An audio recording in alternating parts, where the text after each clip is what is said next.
Now, as far as the database is concerned, initial investigation showed that the bulk of the information that was exposed was information that was already publicly available. It was only later that it was discovered that other information had been breached, that other databases had been breached. And so the initial reaction for the Comeleak, of course, was to report the matter to the NBI.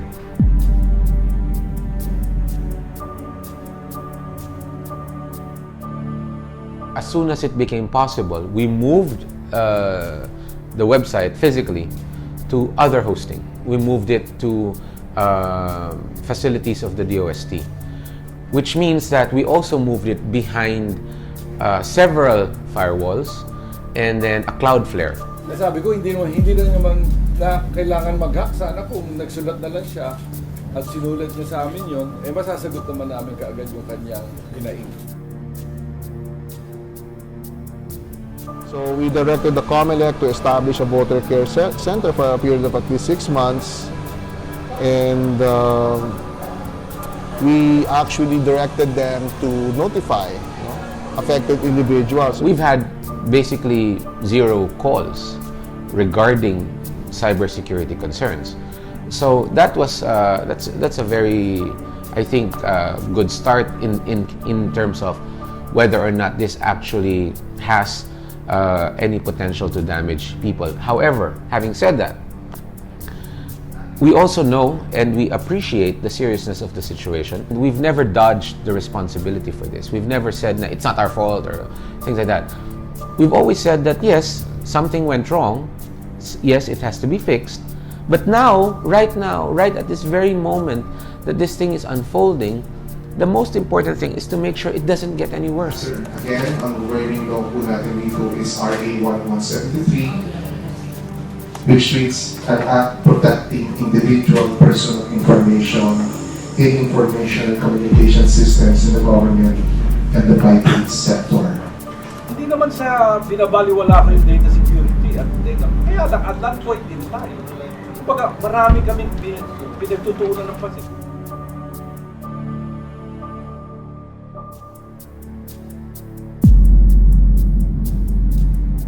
Hindi namin naisip na yung robbery ay meron palang ibang kumbaga epekto. The WAO incident, however, seems to me to be a burglary. It just so happened that the computer they got had a little bit of the database in it, and it had the ability to call for more data from a central repository, certainly. But even then, it was encrypted. The database was encrypted. So, to say that it was per se a data breach, I think might not be entirely accurate.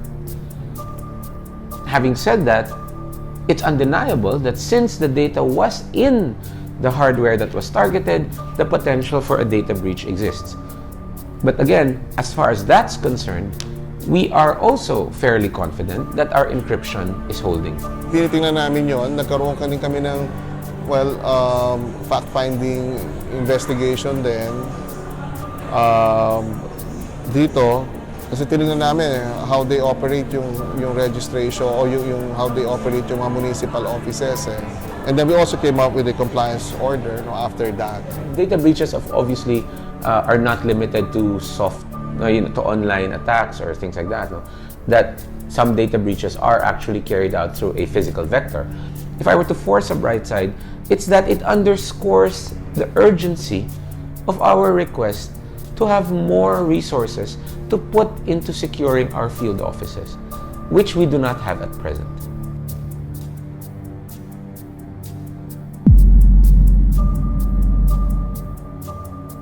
Preparing your organization, preparing your employees, preparing your frontliners, diba? And also educating the people on what their rights are, diba?